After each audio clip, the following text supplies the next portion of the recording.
compartilhar convosco o espaço online, para que a gente possa ir dialogando. Só peço a Karina, por favor, que me avise quando tiver aí uns 5 minutinhos, só para me controlar no tempo, ok?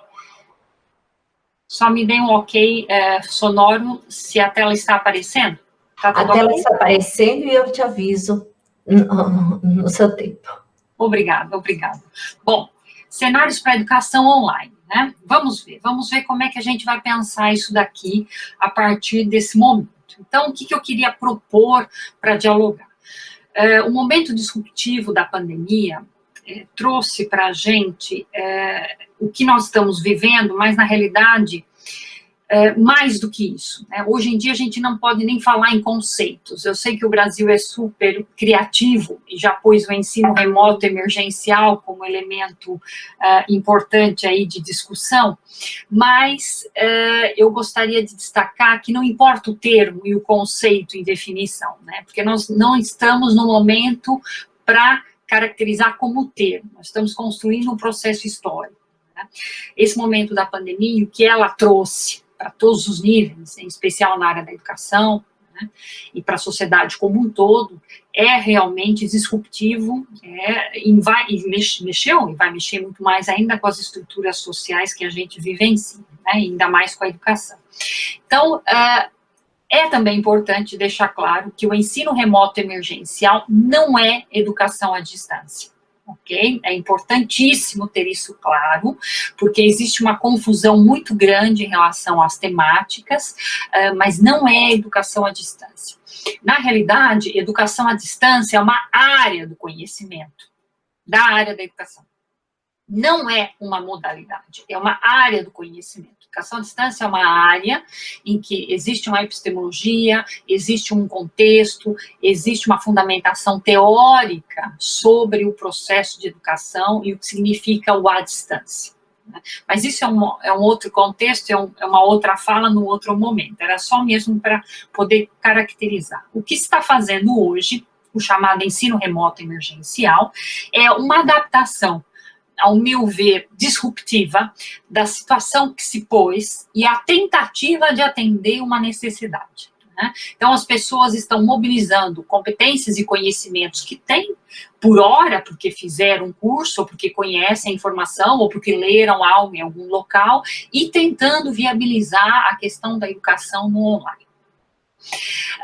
Então, em momentos como esse, que são momentos de crise, de grande complexidade, é que as coisas se mudam, se constroem e também se estabelecem. Então, talvez, eu gosto sempre de começar a minha fala com essa afirmação que eu deixo para o final, mas que eu vou direcionar a minha fala dentro disso. É o grande momento da Universidade Pública Brasileira assumir esse novo contexto, né, em especial em relação ao conhecimento da educação à distância, e fazer da educação à distância um espaço realmente de qualidade. É só a universidade pública assumindo a educação à distância como seu eixo de ensino, pesquisa e extensão, é que a gente vai conseguir ter realmente uma educação de qualidade no território brasileiro. Então, em cima dessa afirmação é que eu vou fazer um pouco o meu diálogo aqui convosco, né? Daniela, só uma observação, que a sua tela da sua apresentação não está aparecendo cheia, está reduzida. Se você puder... Porque eu tenho Mac, e o Mac muitas vezes faz ela está aparecendo dessa forma, certo? Isso. Deixa eu ver se eu consigo, eu não vou conseguir pôr lá em apresentação. Então tá bom. Então, vou deixá-la assim e vou passando os slides, tá bem? Muitas vezes dá algum problema técnico. Bom, então, em cima disso, eu já passo para vocês essa informação final, que na realidade faz parte do percurso que eu vou fazer aqui na minha fala, para a gente ir trabalhando o tema, né? Então, a proposta é ensinar a partir de agora o que muda, e o aprender a partir de agora, o que muda, e o que muda nesse cenário. Então, eu venho, especificamente no que eu chamo de espaço virtual, de cibercultura. É essencial compreender que o cenário atual é outro cenário. Ele sai do cenário presencial e passa para o cenário virtual. E o que significa esse cenário virtual? É um cenário que não é igual ao presencial, está relacionado ao presencial, mas tem características, elementos, epistemologia e ontologia específica. Ou seja, a virtualidade tem as suas características básicas e tem características extremamente influenciadoras na forma de aprender e de ensinar. Então, começa por aí. É um outro paradigma. Não dá para pensar uma transposição copiada do presencial para o online. Então, eu inicio com essa observação, porque é muito importante ter isso claro, né? O online tem as suas características, tem o seu caminhar e tem a sua estrutura, que quando se trata de educação, exige do docente e do estudante uma outra adaptação, outras competências e um outro perfil de trabalho que não é o mesmo do presencial, ok? Bom, e dentro dessa perspectiva, né, eu venho, claro, com o cenário imediato. Qual que foi o cenário imediato? O cenário imediato foram a tomada de decisões emergenciais. Por exemplo, aqui no território português, vamos dizer assim, as crianças terminaram as aulas numa sexta-feira de março e na segunda-feira desse mesmo mês tiveram que estar em casa em quarentena. Ou seja, mais disruptivo e complexo do que isso não há na história, né, em relação à educação. Então, de uma sexta para segunda, os professores tiveram que iniciar um processo de adaptação do online que não imaginavam. Então, tudo isso fez com que o Ministério da Educação português, por exemplo, em 2 meses, fizesse um plano emergencial em que nós, da Universidade Aberta, que somos uma universidade pública de educação à distância, formamos quase 5.000 docentes, entre docentes e diretores de escola, para começar um trabalho de adaptação à educação online, aos cenários online. Tá? Por quê? Porque eles também não estavam preparados. Os docentes estavam preparados até para uso de tecnologias na educação, mas não para a educação completamente à distância. Então, esse é um processo inicial, que a questão da qualidade, ela não é posta, ela tem que ser esperada, como eu digo. Esperada por quê? Porque não dá para falar de qualidade num processo disruptivo desse. A qualidade já virá, mas as pessoas estão tentando comatar as necessidades a partir dos conhecimentos e das formações que elas estão tendo. E foi um pouco isso que nós conseguimos fazer enquanto universidade aberta para os docentes da educação básica e os diretores de escola, para que eles também se sensibilizassem com o tema e começassem a pensar e adaptar suas realidades a cada situação. Então, essa tomada de decisões emergenciais foi uma mudança brusca, em que os 3 primeiros elementos centrais que mudaram foi a docência na sua comunicação, na forma de tempo e na forma de espaço. Então, é uma docência completamente diferente do presencial e também é um estudante diferente do presencial, porque são os 2 lados que mudaram. A partir daí, eu tenho uma educação presencial e uma educação online, que é uma educação online síncrona e uma educação online assíncrona. Então, essas 2 diferenças existem. A educação online síncrona, que é essa que estamos aqui agora, nesse momento, apesar da diferença de espaço e tempo, eu estou há 4 horas a mais que vocês, isso é uma educação síncrona. Né? Agora, a assincronia, a forma assíncrona de trabalhar no online, são os espaços e tempos completamente diferenciados e sem estarem em um momento único em conjunto. Mas isso tem a ver com as características do virtual. Só aí eu tenho 2 formatos de comunicação que exigem determinadas estratégias e formas de trabalhar a educação completamente diferentes do presencial. Okay? Então, por exemplo, eu eu vejo muitas pessoas dizendo para mim, professora, eu gostaria de fazer as minhas aulas online, mas eu tenho 3 horas presenciais e gostaria de fazer as aulas online. Como é que eu faço? Não são 3 horas online, tá? Por favor, isso é somente uma cópia da presencialidade. Okay? A adaptação online exige outras características, né, e outras metodologias de trabalho. Bom, a partir desse cenário imediato, que foi realmente muito rápido e está acontecendo, e eu sei que no Brasil ainda está num processo muito caótico e complexo isso, né? E muito disso que eu acabei de mencionar acontece, ou seja, pessoas que davam 3, 4 horas presenciais acham que trabalhar no Meet ou no Zoom dando 3, 4 horas é a mesma coisa que fazer uma educação à distância. Não é. Isso vocês podem chamar de ensino remoto emergencial, mas isso não é educação à distância. Okay? Então, essas variantes são importantes terem claro, que é para também ir refletindo e pensando sobre o tema, né? E vendo a qualidade do tema. Bom, a partir desse cenário imediato, eu tenho que entender por que também aconteceu isso. Porque existem formas de usar o virtual que são muito características do ser humano. Por exemplo, o virtual é utilizado enquanto busca de informação, é utilizado enquanto diversidade de tipologias de espaços abertos e fechados online. Existe a possibilidade de escolha entre texto escrito, imagem, som, possibilidade de salvar informação e imprimi-la, uso de diversidade de ferramentas de autoria e comunicação, possibilidade de encontrar um outro em qualquer hora, tá? Possibilidade de construir conteúdo próprio. Ou seja, essa forma de uso do virtual pelas pessoas traz também características importantes quando se trata de ensino e aprendizagem. Até agora, as pessoas normalmente utilizavam o virtual nas suas rotinas pessoais, assim. Só que também tiveram que agora readaptar, no caso do professor e do estudante, esse tipo de rotina com intencionalidade pedagógica. Porque o grande X da questão é esse. Como é que eu vou usar o espaço online, a virtualidade, com intencionalidade pedagógica? O espaço virtual não foi criado para a educação. Ele não foi criado para uma área. Ele está por si, e nós, a educação, fazemos uma área do conhecimento, que é a educação à distância, os fundamentos e as bases, para trabalhar ensinando e aprendendo no virtual. Bom, a partir dessas características, eu coloco para vocês os cenários que surgem, certo?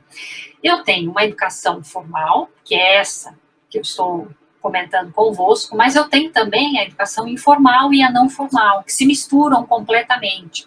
A importância das redes sociais, a importância da forma como elas estão sendo conduzidas, a importância de webinars como esses, que é uma educação informal, né? A importância de seminários, conferências, palestras, diálogos, ou seja, foi uma multiplicação de formatos online nas redes sociais para as pessoas aprenderem algo com alguém. Isso é a mistura de cenários que surge hoje. E está em rede, e vai crescer, e é a possibilidade. A comunicação se estabelece como elemento-chave nesse processo de ensino e aprendizagem no virtual. A criação e adaptação ao seu estilo, cada pessoa e cada contexto tem o seu estilo. Fundamentos do que conhece sobre EAD utilizados como referência. Porque eu fiz um curso em educação à distância, porque a minha concepção de educação à distância é essa. Então, as pessoas estão copiando o que conhecem, a experiência própria transformada numa possibilidade no virtual. O Blended Learning, que normalmente no Brasil é chamado como ensino híbrido, mas o Blended Learning é muito importante porque ele traz também uma facilidade para o docente nesse processo de adaptação, que é diferente do e-learning. Okay? São formas de trabalho dentro da educação à distância que têm as suas características e peculiaridades. A tendência hoje, o cenário hoje, é visivelmente o Blended Learning.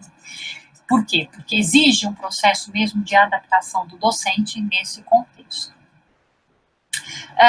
O crescimento das empresas de tecnologia, né? O excesso de soluções, isso é muito presente no território brasileiro. Existem muitas empresas que tentam suprir as necessidades da educação, porque vem modelos de negócios dentro da educação, porque a educação não está dando conta de suprir certas coisas, e elas vão tentando comatar isso com soluções. Então, empresas que trazem soluções disso, daquilo, e mais não sei o quê, coisas que na realidade só passam basicamente por ferramentas, apps e elementos técnicos, mas não passam pelo essencial, que é a capacitação pedagógica do docente. Né? Então, por exemplo, a gente pega as licenciaturas na área tanto da educação como as licenciaturas em geral no Brasil e se vê um gap e uma iliteracia monstruosa em relação ao uso das tecnologias na educação. Um atraso curricular nesses aspectos, que não tem a ver com acesso ferramental, mas tem a ver com concepção do tema, tem a ver com fundamentos do tema, que não é só ferramenta. As pessoas, quando escutam tecnologias, acham que são apps, softwares, apps, ferramentas, etc., aplicativos, e não é só isso. Eu tenho toda uma fundamentação por trás que agrega na educação elementos de qualidade e potencialidade. Isso falta e muito nos currículos de formação, nos contextos das licenciaturas no Brasil. E é uma pena, porque em momentos como esse é que a gente observa o quanto estão despreparados tanto os docentes que estão na atuação, como aqueles estudantes também que estão estudando nas licenciaturas e também podem estar lecionando ou trabalhando em escolas e também estão despreparados. Docentes que nem terminaram a universidade e não têm a mínima noção do que trabalhar nessa realidade. Isso é um problema imenso, porque as licenciaturas acabam preparando os docentes para quando? Não é para agora e para amanhã. De verdade, não é. Eu sei que é um tema polêmico, mas eu também tenho aqui a minha obrigação de polemizar, né, e também de instigar a reflexão sobre essa temática. Bom, a formação continuada em alta, que é uma formação que vai permanecer, quanto mais formação as pessoas tiverem acesso, melhor. A educação, ela é informal hoje, não formal, muito mais até do que a formal. Esse é um espaço inclusivo maravilhoso, que as pessoas podem ter acesso às informações, e isso é muito importante. A questão do acesso, desse cenário que eu estou comentando, passa também pelas dificuldades de acesso às tecnologias e as dificuldades de acesso às internets da vida. Eu considero tudo isso.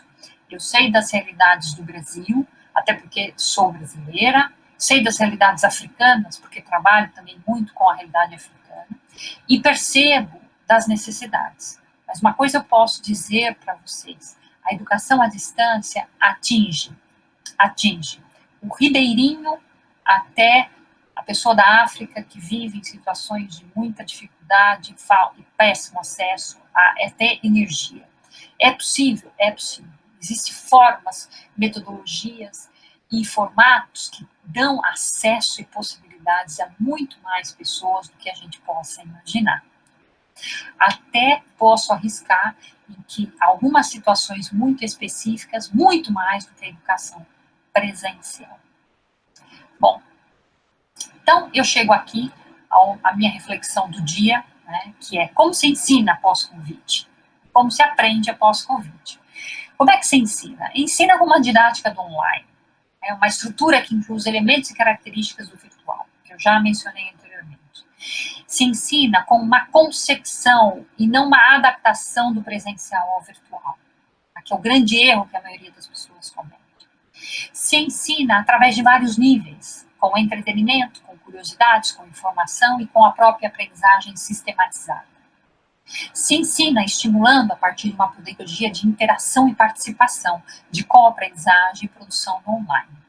Nunca se vai aprender tanto como agora a questão da colaboração. Hoje em dia, eu acredito que palavras como colaboração e autonomia que eu já vou falar agora sobre a aprendizagem do estudante, são as palavras da literatura da educação e de muitas áreas das licenciaturas que estão realmente colocadas em prática.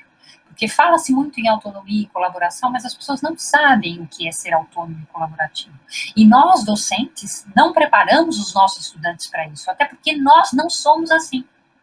Né? Fomos formados num contexto que não somos assim. Então, é agora o momento? Sim, podemos agarrar esse momento como um momento importante para desenvolver esse trabalho com os nossos estudantes. E aí, como é que se aprende? Como é que eu aprendo, então? Principalmente através da questão da autonomia, né? A capacidade de ser autônomo. O que é a autonomia aqui nesse contexto? Não é o sozinho, pelo contrário, é o autônomo que é capaz de buscar informação, que tem capacidade de inferência, que é o crítico, que consegue selecionar informação, que consegue saber o que é fake news, que consegue entender as relações entre as notícias, que consegue selecionar um bom site com bom conteúdo, que consegue fazer uma leitura de um texto que lhe chegou à mão de forma crítica, que consegue relacionar as temáticas e consegue aprender com elas. Né? Então, a autonomia, ela está para além de uma simples denominação como um ser que aprende por ele. Não, está muito mais além disso. Ela faz parte de uma dinamização pedagógica do docente na forma como ela potencializa o seu estudante para a aprendizagem. Um estudante que sabe seguir as orientações, mas também sabe regular sua própria aprendizagem, tem metacognição, relaciona os temas, né? Sabe do seu estilo de aprender e consegue lidar com isso. É um estudante mais consciente, muito mais colaborativo, mais que partilha, que sabe selecionar. É um estudante muito diferente do que a gente pensa enquanto estudante no presencial. E, portanto, nada mais específico hoje do que o que eu chamo de personalização. Né? O que é essa personalização hoje? É essa capacidade de fazer do processo ensino e aprendizagem uma ampliação e a redução das diferenças e complicações, ou seja, facilitar a aprendizagem.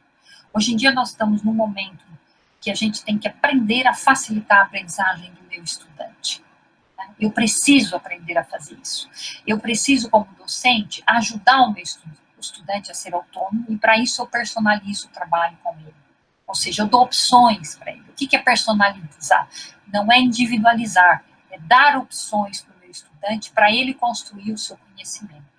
Isso é essencial hoje. Essencial. A instituição tem que dar opções. Né? Eu não posso obrigar ele a fazer só a educação presencial numa situação que vivemos hoje. A instituição tem, por essência, enquanto pesquisa, ensino e extensão, dar opções de aprendizagem para o meu estudante que não seja só a formal. A gente fala em educação formal e informal para quê? Exatamente para dar opções para que o meu estudante consiga aprender. Então, hoje, nada mais importante do que a personalização, né, do que ela como elemento que move, elemento que colabora, elemento que facilita, inclui as pessoas no processo de ensino e aprendizagem. Em seguida, eu destaco ainda mais dois cenários. Mais dois cenários, que é o cenário em desenvolvimento e depois o cenário futuresco, como eu digo. Né? O cenário em desenvolvimento, depois do cenário que eu comentei, que era o cenário inicial, né, que foi o ensino remoto, e o que está acontecendo, então? Né? O que vai acontecer? Eu destaco esse slide porque eu acho que ele é extremamente importante, né? E eu tive aqui algumas reflexões a partir também das reflexões do professor Antônio Teixeira, que é um grande investigador da área, né? E que é do nosso departamento também aqui da universidade, e a gente destaca o quê? Que os professores estão a conceber modelos pedagógicos próprios, ou seja, as pessoas vão ter que tentar fazer o possível, né? Foi o que eu mencionei, ou seja, vamos tentar fazer o possível. Os estudantes estão aprendendo a ser autônomos, né? Existe uma busca de formação rápida e emergencial, é a coisa da aprendizagem contínua. Existe um gap de literacia digital e cidadania digital. A literacia digital, entendida aqui no contexto brasileiro como letramento digital. Existe um gap muito grande das pessoas. O que é isso? Deixa eu deixar muito claro isso, que é importante. Não significa utilizar ferramentas. Não é isso. Significa saber que elas existem, saber os serviços que elas proporcionam e trabalhá-las de forma pedagógica para o estudante. Okay? É impossível, nos dias de hoje, conhecer e saber todas as aplicações que surgem. A tecnologia está aí. É muita tecnologia e é muita mudança e atualização. Mas o docente tem que saber que existe. Né? E o mais importante que o docente tem que saber é que ele pode transformar isso num caminhar pedagógico para o seu estudante. Basicamente é isso. Aí a grande importância do docente. O docente jamais vai ser substituído pela tecnologia, jamais, porque ele faz o caminho pedagógico para o processo de ensino e aprendizagem. Então, também tenham isso como elemento central. O docente é essencial. Nada mais importante que ele tenha essa consciência, tá? E veja as tecnologias como algo que está aqui, está posto, não volta atrás e faz parte da educação, porque é cultural. Educação é cultura. Educação faz parte do movimento social, da história, das construções sociais, dos movimentos, do que vem, do que a sociedade produz. Então, a educação é uma área extremamente movimento, necessaria ser uma área extremamente atualização. Bom, o excesso de ferramentas e o aumento de trabalho, também saber lidar com isso, porque nada do que as pessoas pensam que a educação à distância é muito mais fácil, pelo contrário, ela é muito mais complexa, tanto pelo docente quanto pelo estudante. Por isso que, quando vocês veem alguns panfletos aí distribuídos, falando que faça educação à distância uma vez por mês, a R$49, aquelas coisas todas que a gente vê, que são minimamente denominadas como mercadológicas, para não dizer uma outra palavra menos diplomática, vamos dizer assim, isso não é educação à distância. Né? Isso não é e nunca vai ser. Então, existe uma deturpação da temática, até originária de políticas públicas de 20 anos atrás, como a gente sabe, que caracterizaram a educação à distância de uma forma tão negativa e cheia de preconceitos, como a gente vivencia hoje. Existe uma necessidade de cruzar o formal, o informal e o não formal, como já viram, já comentei isso. A qualidade do processo em fase inicial, a qualidade, como também já comentei, está em processo. As desigualdades e necessidades especiais revistas, né? Tudo isso tem que ser revisto. Quem precisa do que e como. E, claro, investir em investigações da área. Por quê? Porque é um cenário que está posto e está em desenvolvimento. É um cenário muito rico para essas questões. E de forma futuresca, como eu digo, não tem uma bola de cristal, mas fazendo uma análise um pouco mais avançada, a cidadania digital, a sustentabilidade de formatos e processos. Qual que é o novo cidadão? Quem é o novo cidadão das redes? Como que Daniela, 5 minutos, você me pediu para avisar, estou te avisando. Obrigada, estou mesmo no final. Obrigada mesmo, Karine. Como é que esse cidadão se movimenta? Como é que ele está na rede? Como é que ele se porta? Por quê? Ai, mas isso é muito parecido com as questões do presencial. Não. A forma de aprender no online, como eu disse anteriormente, é muito diferente da forma de aprender no presencial. Pois é, ser cidadão no online também é diferente de ser cidadão no presencial. Tá? Tem uma série de elementos e características que merecem ser analisados e que constrói, hoje em dia, um novo perfil que está em processo, né, e merece atenção. Realismos, avatares e virtualização da realidade. Isso é fato. Né? A inteligência artificial vai estar aí posta e cada vez mais em logo. Que ela está. Ela precisa atingir grandes escalas, né? E ela vai ser necessária para muitas questões. Soluções de maiores escalas, de formas contextualizadas, é claro, e significativa para cada situação. A virtualização do concreto, ou seja, menos prédios, menos espaços presenciais, menos gastos, e mais investimento em outros contextos. Ou seja, meu aluno não tem internet? Pois é, eu poderia investir mais nesse tipo de de facilidade do que em outros gastos que talvez não se justifiquem mais. Né? Superação de paradigmas, quebra, aceitação, resiliência e colaboração, processos de solidariedade partilhada e intencional. O que é a solidariedade partilhada hoje? O que significa isso? Qual que é a relação de confiança entre as pessoas? O que é a entreajuda? O que é o protagonismo nesse processo? Aperfeiçoamento e desenvolvimento das competências de comunicação. Sem dúvida, sem dúvida. A comunicação é o elemento essencial, e não só a comunicação escrita, a falada, a perceptiva, a participativa. Existem vários formatos de comunicação no online que não é só escrita. Okay? Esses elementos que têm contorno do online, do virtual, que são invisíveis numa perspectiva presencial, mas dentro do online são muito significativos e trazem um perfil e uma forma de estar também extremamente diferentes. Aplicação direta de conceitos, também já mencionei sobre isso, ou seja, lembram do aprender a aprender do nosso Jacques Delors, da Unesco, ou seja, trabalho colaborativo, temas que a gente sempre estudou na área da licenciatura em educação, na área da pedagogia e das licenciaturas em geral, né, em especial aí da área das ciências sociais, são termos que a gente sempre discutiu e pôs em consideração, e agora eles estão realmente sendo e devem ser aplicados, né, e visualizados. E, para fechar, nenhum rio pode ser visualizado da mesma forma duas vezes. É uma convicção que nada vai voltar a ser como era antes, podem ter certeza. Independente dos processos que estamos vivendo, se a pandemia vai continuar ou não, que é muito provável que vá, está posta, né? Isso não vai passar tão cedo como imagina. Teríamos até falar mais sobre isso num outro contexto, né? As questões políticas, econômicas, mundiais envolvidas nesse tema, mas que todo esse contexto é impossível não modificar a área da educação, e em especial a forma de ensino e aprendizagem.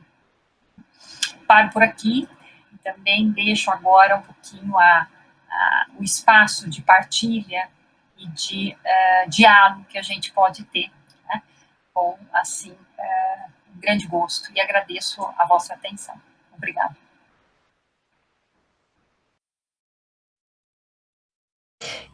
Eu agradeço a professora Daniela pela sua exposição, acho que ela levantou questões muito importantes e que vão suscitar um grande debate, com certeza, e passo a palavra à professora Tereza Kerbauer para fazer as primeiras considerações em torno da fala, né, já abrindo o diálogo. Estava demorando para abrir o microfone. Bom, eu tenho um prazer enorme de estar aqui com a Daniela, que, como ela disse, foi minha orientanda de mestrado e de doutorado. Foi a primeira tese de doutorado, há 20 anos atrás, sobre educação à distância e sobre didática virtual, que foi um ganho muito grande para ela, e acho que o programa de pós-graduação em educação. E ela seguiu o seu caminho, e hoje ela pode refletir sobre a questão da educação à distância e colaborar para que nós, aqui no Brasil, possamos entender melhor essa questão diante desse momento bastante complexo que vivemos hoje na educação brasileira, em vários aspectos, mas especialmente na educação brasileira. Ela dividiu a apresentação dela em cenários, né, o que é muito interessante, o cenário atual, o cenário em desenvolvimento e o cenário futuro. No cenário atual, ela reforça a ideia do momento disruptivo que nós estamos vivendo e a ideia das diferenças sobre o entendimento do que é a educação à distância, educação online, ensino à distância, e aquilo que ela reforça a ideia de que a educação à distância não é uma modalidade, é uma área do conhecimento, e vai falar daquilo que nós estamos praticando, segundo ela, hoje no Brasil, que é o ensino remoto emergencial, que é na realidade, ela enfatiza sempre muito isso, a transferência do ensino presencial para o ensino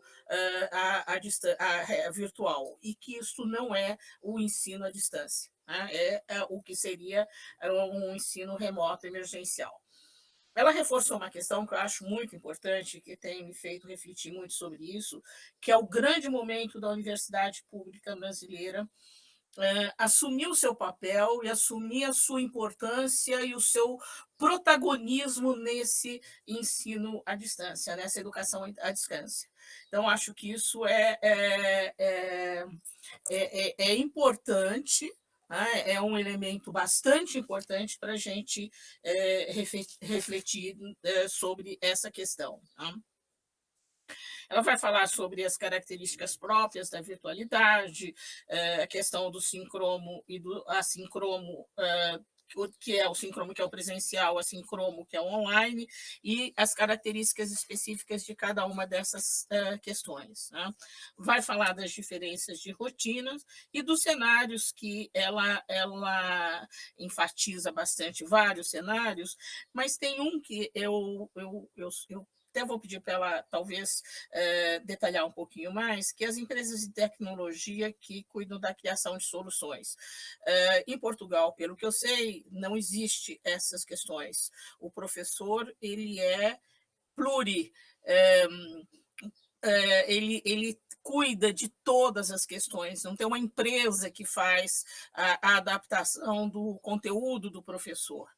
O professor, especialmente na universidade aberta, ele é o responsável por tudo isso. E aí ela aponta a falta de uma formação, de uma capacitação de formação de docentes para esse novo momento, né? Para um momento de poder trabalhar com a educação online e com todas, não só com as ferramentas, mas todas as características diferenciadas que a educação online tem, né?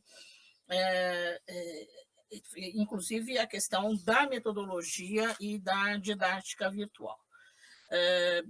Ela vai falar como se ensina, várias questões, né?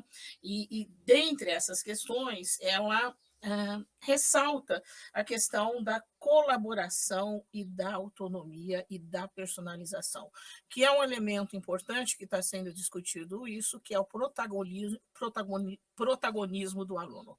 O aluno é protagonista e não simplesmente ouvinte daquilo que o professor fala, ou receptor daquilo que o professor fala. Então, isso é uma inovação muito grande. Vai falar dos cenários em desenvolvimento, né? Fala do gap da literacia digital e da cidadania digital. A gente entendeu o que é a cidadania digital, que seria diferente daquilo que nós entendemos por cidadania presencial. Enfim, teremos que repensar esse conceito de cidadania, né? E a ideia, e é uma outra questão também que eu gostaria que ela ressaltasse, que é a desigualdade e necessidades especiais revistas. Eles trabalham na Universidade Aberta, com pessoas com necessidades especiais, e a questão da desigualdade tem como ela trabalha com isso, tem como ser compensada pelo ensino à distância. Os cenários futuros, né? Ela trabalha volta de novo a questão da cidadania digital, a questão da inteligência artificial que vai permanecer, né? Da virtualização do conceito, e volta a insistir na questão que para nós, talvez nas ciências sociais, caiba uma reflexão mais aprofundada da solidariedade, da partilha e da intencionalidade no ensino. Acho que é isso, eu vou deixar para que as perguntas possam ser feitas e a Daniela possa responder, porque ela é a grande referência nesta área. Abrindo o diálogo, eu vou aproveitar o domínio do microfone para colocar uma questão importante, que eu acho que seria interessante ouvir a Daniela discorrer um pouco, é que no caso da universidade pública no Brasil, ela é pensada como um importante instrumento de inclusão feita, né, prioritariamente com a entrada de novos alunos, né, ou de grupos que estavam excluídos na universidade, que é a ideia das cotas, etc. Né?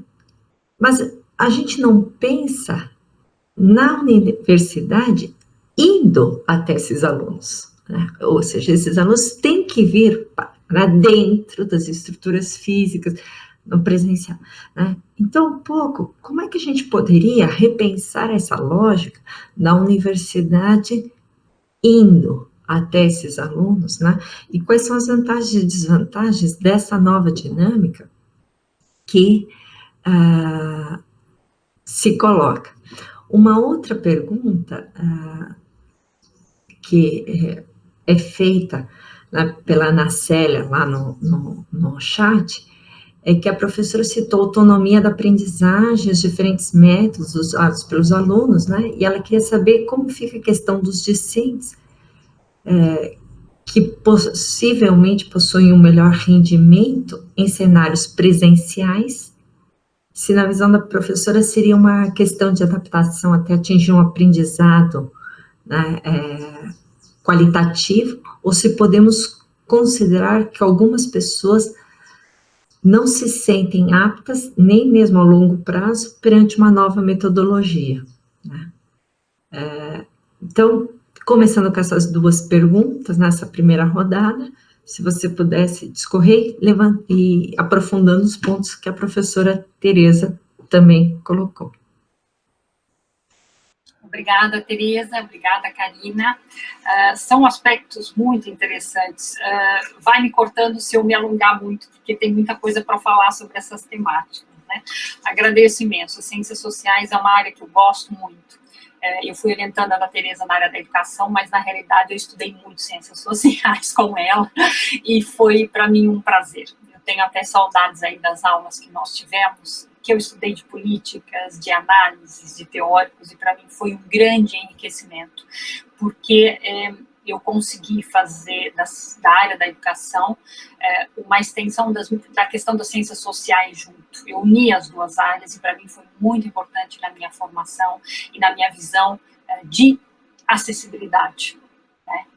E também na minha posição enquanto docente. Mas, enfim, eu vou pontuar aqui para também não me perder muito nas reflexões. Sobre as empresas de tecnologia, sim, o que acontece? Infelizmente, na política brasileira, como professor, eu vou ser bem objetiva, que é para facilitar, como professor, na sua formação em si, não tem as competências necessárias para trabalhar à distância, e foi criada, e foi um gap de mercado, um espaço de mercado, um modelo de negócio, é muito isso, de certas empresas para comatar essas dificuldades. E, entretanto, o que fizeram? Fizeram pacotes, fazem pacotes para serem vendidos, e que foram adquiridos no mercado como soluções postas. Então, isso é o que acontece na realidade brasileira. Aqui não acontece isso, por quê? Porque a lógica é outra. Primeiro, a educação à distância aqui tem uma outra concepção diferente da educação à distância do que é pensada no Brasil. A educação à distância no contexto europeu, ela foi criada mais ou menos na década do século passado, 60, 70, com as primeiras universidades à distância, para atingir o seu cidadão na época da guerra, para atingir o seu cidadão na época das pandemias, sabia? A educação à distância na Europa, ela é criada para dar acessibilidade e inclusão a uma grande parte da população. E esse é a base de referência de uma universidade aberta e à distância. Então, só aí o conceito dela e a missão dela enquanto instituição são muito mais amplas do que uma redução à modalidade, como se diz no Brasil. Bem? Bom, começa-se por aí. Aqui, a forma de se pensar a educação à distância é que eu, docente, desenvolvo competências, tenho uma equipe que pode me ajudar quando eu preciso, mas eu faço a minha aula, eu elaboro a minha aula, porque eu sei o conteúdo e eu sei trabalhar à distância. né? Então, eu sou o protagonista da minha aula e que vou dar protagonismo ao meu estudante. É uma relação única, é uma relação de colaboração. Eu escrevo, eu faço a minha aula, eu organizo o meu espaço e eu dou a minha aula online. Então, essa é uma concepção que impede a questão das empresas de tecnologia de vender soluções prontas. Tá? Então, só para entender um pouco essa diferença de análises, para entender as concepções. Sobre a questão do protagonismo do aluno. O aluno, sim, essa coisa da autonomia e do protagonismo dele é muito complicado, porque o professor de educação superior, mais o de educação superior, tem uma certa dificuldade nesse processo. Os de educação básica não conseguem trabalhar com os alunos de forma autônoma, porque acham que ele não vai conseguir, e as metodologias também não estão pensadas para autonomia. Então, assim, é todo um processo na própria educação que impede do professor, de certa forma, transferir e fazer o trabalho para que o aluno possa, além de ser autônomo, ser o protagonismo do seu próprio processo de aprendizagem. Então, mas é uma questão muito mais ampla, que tem a ver com a formação de docente, que tem a ver com a postura também do docente. E que muitas vezes é confundida como, esse professor, ela manda a gente fazer as coisas, mas não dá muita atenção, enfim. Não é isso, é a capacidade de dar o protagonismo para o próprio estudante no processo de construção do seu próprio conhecimento.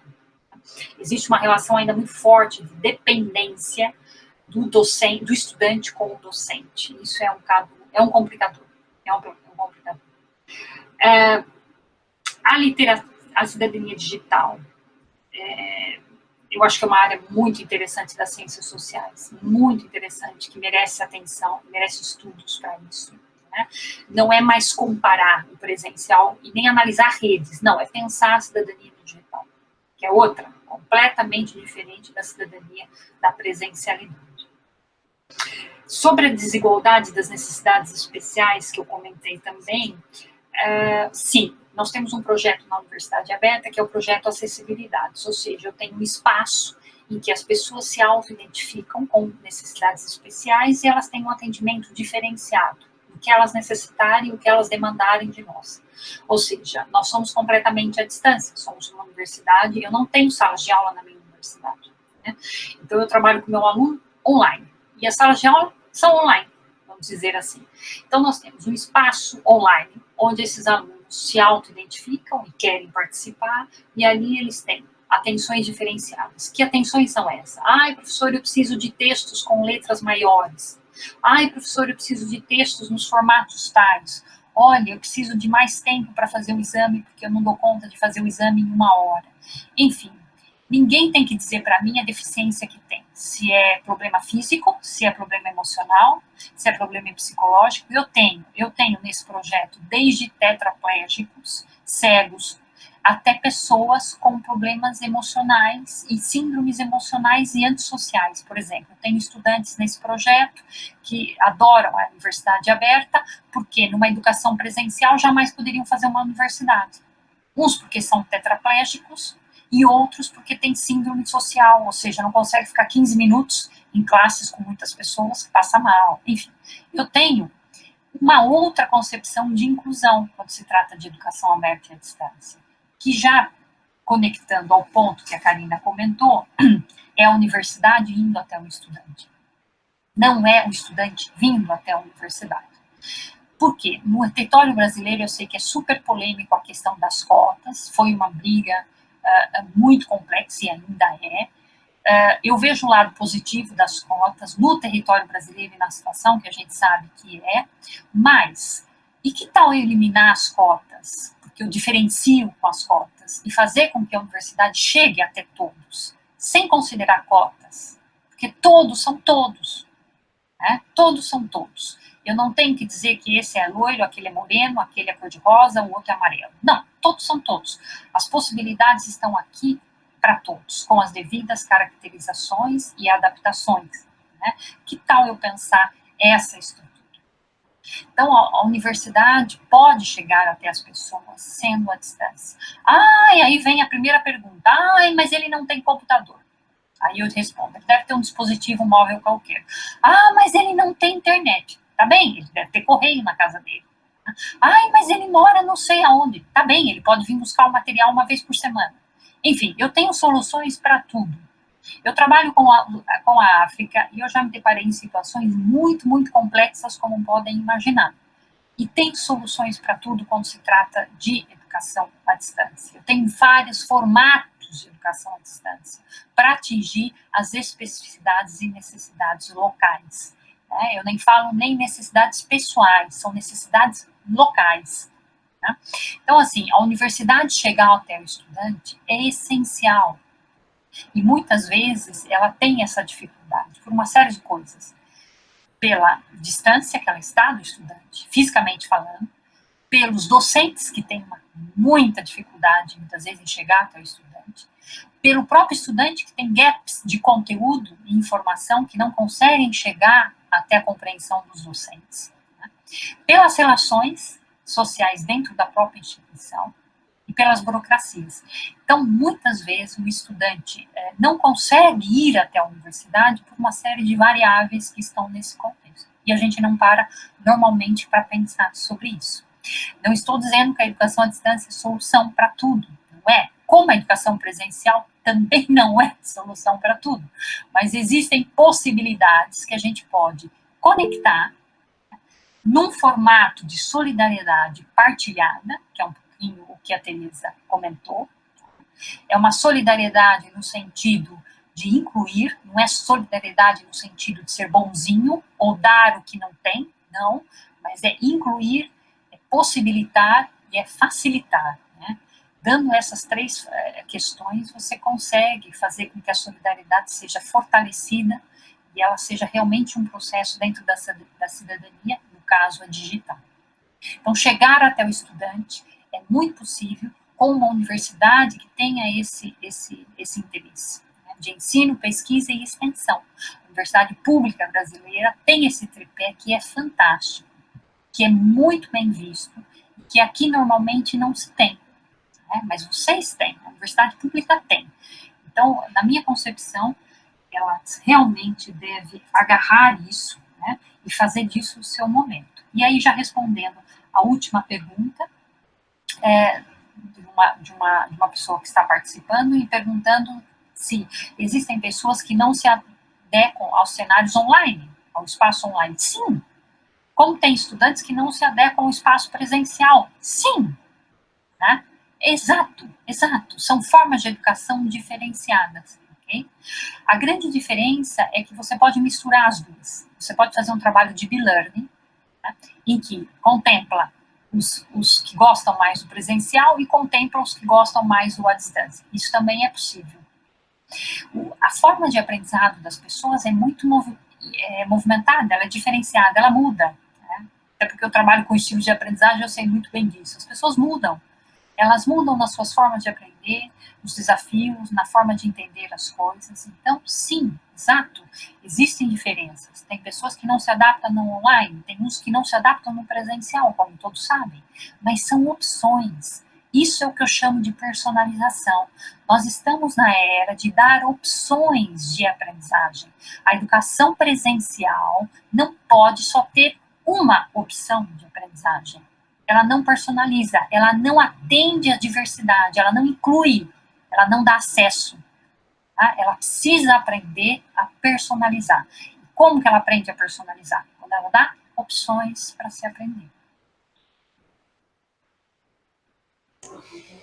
Eu acho que essas questões são importantes. E tem mais duas perguntas, né, para essa nova rodada, que é uma feita pelo José Henrique Faco, o Facons, pedindo para Daniela falar um pouco sobre a avaliação nesse contexto virtual. Né? E outra pergunta, do José Munhoz Fernandes, se o tempo de duração das aulas é o mesmo ou menor no caso do virtual, né? Ou seja, essa questão das dinâmicas, que é importante.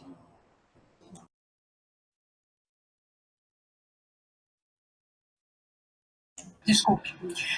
Sim, Karina. Olha, a questão da avaliação no virtual também é uma questão, eu sei que as avaliações, quando se trata de educação, são sempre complexas, né? São sempre complexas. Mas, assim, vamos pensar a avaliação nos seus diversos aspectos. Primeira coisa, vamos tentar desconstruir a ditadura da avaliação. Né? A avaliação é uma ditadura, sempre foi. Sempre foi e acontece muito porque não existe uma relação de confiança. Nem por parte do docente, nem por parte do estudante. É um processo institucionalizado, é um processo complexo, sim. É um processo que mede valores para se dar um diploma no final, sim. Respeita-se. Mas quando se trata de online, o processo de avaliação não é um único momento. É o completo momento, ou seja, é tudo. É o processo por completo. A avaliação no online não é uma prova final. A avaliação no online são todos os momentos, que incluem atividades feitas, participações, interações feitas. A avaliação é um complexo. Ela é um processo metodológico dentro do online. Ela não é um único momento. Okay? Então, assim, as pessoas muitas vezes perguntam, como é que eu vou saber que é o meu aluno que está fazendo? A velha pergunta de sempre. Como é que eu vou saber que é o meu aluno que está fazendo aquela atividade se ele está à distância? Ou seja, você nunca vai saber. Tá igual, você nunca vai saber. Mas não é só naquele momento que você tem que saber. Você tem que saber o semestre inteiro como é que foi aquele estudante. Isso é uma avaliação dentro do virtual. E não é um único momento pleno e seco, como eu digo. Existem avaliações. Deixa eu te interromper só um minutinho, só para acrescentar uma perguntinha que veio aqui, porque aí você já coloca nessa segunda rodada, porque a gente provavelmente não vai ter uma terceira. Da Letícia Severino Caetano, né, que ela queria que você também comentasse sobre as relações sociais que se desenvolvem nesse tipo de educação, se elas vão além da absorção do conhecimento, como é que fica a questão da sociabilidade? Karina, deixa eu fazer uma outra questão para acrescentar essa da avaliação, que é a questão de como contabilizar a presença, que é um outro problema também para os professores hoje na questão da educação online. Okay. A questão da presença. Tá bem. Obrigada. Bom, então, vai lá. Sobre a questão da avaliação, então, a forma como eu estava comentando do processo é super importante. Né? Existem também, só para fechar e entrar nas relações sociais, depois a questão da presença, existem hoje agências reguladoras de processos de avaliação em educação em universidades à distância. Com a pandemia, nós mudamos o nosso trabalho de avaliação, que era inicialmente presencial, uma parte só, não era tudo, era uma parte que era presencial por exigência do governo e legislação. Como a pandemia veio romper tudo isso, nós agora fazemos tudo online. Né? Nós tínhamos uma parte da avaliação só presencial e agora todas as partes dela são online. Okay? Exatamente por isso, porque é um processo, não é um único momento. Okay? Sobre contabilizar as presenças, já unindo a questão da Tereza. As presenças no online não são contabilizadas por quantidade. Né? Olha, eu cheguei, hoje eu estive, amanhã eu estive. Muitas vezes é aquela coisa, olha, quantas carinhas estão no Zoom, né? Quem vai aparecer ou não vai, se pôs a câmera, não colocou. Não é por aí que se contabiliza a presença. A presença no online é a interação e a participação que eu tenho nos momentos específicos. É assim que a gente contabiliza a presença. A presença não é um momento de estar de forma síncrona, ela é assíncrona completamente. Então, a presença, a concepção de presença é outra também. Não dá para eu pensar a aula, por exemplo, aproveitando já a questão, eu não posso fazer uma aula de 3 horas no meeting ou 4 horas no Zoom, como eu fazia presencial na minha sala de aula. É inviável. É impossível, é improdutível, eu nem sei se tem essa palavra, é improdutível, por quê? Porque isso não é educação à distância. Vou dar um exemplo muito prático, por exemplo, eu tenho 3 horas de sociologia com a Tereza presencialmente na graduação, muito bem, como é que eu faria as 3 horas de aula da Tereza uma vez por semana online?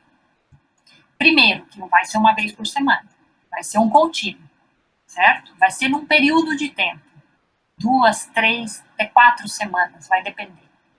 E aí, nesse período de tempo, eu tenho atividades, períodos e interações, fórum, partilhas, encontros síncronos, momentos síncronos de 20, 30, 40 minutos, 1 hora, em que eu exponho uma ideia, espero as perguntas e faço uma orientação pedagógica do que atender.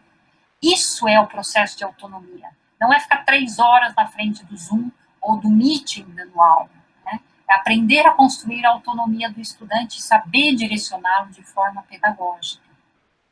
Então, essa mudança é brusca, é difícil, é complexa, até porque nós temos o paradigma do presencial como elemento único, né? Mas esse processo é possível, por isso que eu insisto tanto na formação dos licenciados, para que eles tenham esse tipo de formação, porque senão a gente sabe que é muito, muito complexo. E, por fim, falar das relações sociais, que foi a pergunta também que foi feita. Como é que são as relações sociais? As pessoas normalmente me perguntam, ai, Dani, mas a tecnologia desumaniza, né? A tecnologia deixa as pessoas muito frias, não existe uma relação agradável, etc. Pelo contrário, eu não posso comparar as relações pessoais presenciais com as relações à distância. Não se compara. A relação pessoal e presencial é única. É claro que eu não substituo isso, mas no online eu construo outros tipos de relações. Acontecem outros tipos de relações. Eu acabei de falar da cidadania digital, que é outra completamente. Pois é, as relações sociais também são outras, né? Não são iguais à do presencial, se constrói com formatos de comunicação diferentes, as pessoas são diferentes, o mais interessante é isso. Você encontrando uma pessoa presencialmente, ela tem um tipo de comportamento, no online ela tem outro, e ela faz outro tipo de relação no online, completamente diferente. Isso também é um tema muito interessante de estudos. As relações sociais no online são muito, muito, muito fortes na sua perspectiva. Não estou falando de redes sociais, que é diferente. As relações nas redes sociais, contabilísticas, né? 2.000, 5.000 amigos que não são amigos, são conexões, são redes que você vai fazendo, é diferente das relações daqueles 4, 5 que você tem um contato sempre contínuo. Bem? Então, isso também tem que ser pensado, né? No sentido do atender o estudante, as relações podem ocorrer muito bem. Eu tenho, em média, 40, assim, por exemplo, vou pegar o exemplo dos mestrados, que é mais fácil. Eu tenho, em média, 10, 12 estudantes de mestrado, e eu conheço eles muito bem, sem nunca ter visto. Nunca ter visto. E isso acontece com muita regularidade nos alunos à distância. Por quê? Porque ele tem um perfil. Ele faz um perfil, ele tem uma forma de comunicação e eu percebo até onde ele sabe, até não, o que foi ele realmente que fez, o que não foi, qual que é a dificuldade. Isso tudo é muito, muito claro. E dessa forma você também consegue individualizar e personalizar. Às vezes é diferente disso do presencial. Mas enfim, isso também é um tema que merecia outra live. Mas para finalizar, as relações sociais são bem diferentes, mas elas existem. E não são comparáveis à presencial. Bom, infelizmente o tempo, né, da live não nos permite continuar esse debate, que acho que é muito importante, muito interessante, né? Você levantou questões aí realmente que nos forçam a pensar os cenários futuros, né? E novas alternativas. Então, acho que isso foi muito bom. Agradeço imensamente a Daniela pela exposição, a professora Teresa Querbaldi pelas colocações que ela fez aqui, né, e as cutucadas que ela deu no debate, e agradeço aqueles que estão acompanhando regularmente as nossas lives. Eu acho que esse mecanismo foi consequência da pandemia, mas certamente não será só durante esse período, porque eu acho que foi uma experiência, está sendo uma experiência muito positiva, essa oportunidade de abrir o debate e não só para alguns alunos, mas para o público em geral. Então, agradeço novamente aos participantes e fica aqui o convite para a próxima semana, às 10 horas da manhã, na quinta-feira, mais um Ciências Sociais em Diálogo. Muito obrigada. Eu que agradeço e me despeço, e contente em estar aqui convosco, foi muito interessante, e a área das ciências sociais é muito querida para mim. Espero que essas discussões possam continuar e que sejam produtivas também. Tereza, muito obrigada mais uma vez pelo convite, Karina, e as pessoas que estão ao Renato, a Cleusa,